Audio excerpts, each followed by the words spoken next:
स्त्रियांबद्दलची एक सुंदर कविता आहे, तुम्हालाही नक्की आवडेल.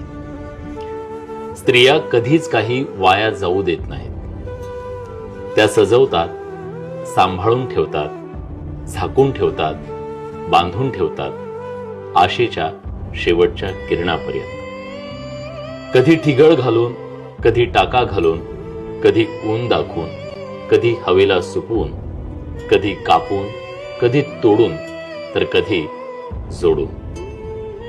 तुम्ही पाहिलं असेल आपल्या घरातल्या रिकाम्या डब्यांना जोडताना, रिकाम्या पिशव्यांचं गाठोडं बांधताना, सकाळची भाकरी संध्याकाळी खाताना, कालच्या भाजीला सकाळी फोडणी देताना, भिंतीवरच्या भेगा फोटो फ्रेमनं लपवताना, उरलेल्या अन्नाचं ताटही तिला सजवताना. फाटलेले कपडे असो, तुटलेलं बटन असो, बुरशी लागलेलं लोणचं असो, नरम पडलेले पापड असो, गळालेलं फळ असो, सुकलेली भाजी असो, की मग त्रास देणारं नातं असो, जपावं कसं आणि सांभाळावं कसं हे तिच्याकडून शिका.